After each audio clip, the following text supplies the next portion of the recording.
అది వేసేసుకోవాలి.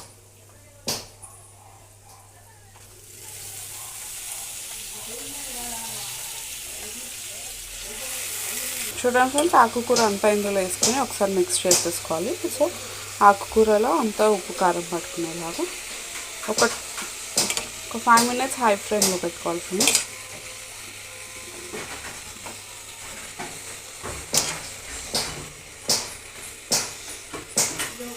ఇలా ఒక 5 minutes హై ఫ్లేమ్లో పెట్టుకుంటే వాటర్ అనేది మొత్తం అబ్జర్వ్ అయిపోతుంది. మనం ఇందాకనే వాష్ చేసి తీసుకున్నాం కదా, అలా ఏదైనా వాటర్ ఉంటే ఆకుకూరలు అంతా వెళ్ళిపోతుంది. చూడండి ఫ్రెండ్స్, మనం హై ఫ్లేమ్లో పెట్టే వరకు వాటర్ అన్నీ బయటకు వస్తున్నాయి. ఇలా వాటర్ అన్నీ వెళ్ళిపోయేదాకా హై ఫ్లేమ్లో పెట్టుకొని మనం కుక్ చేసుకోవాలి.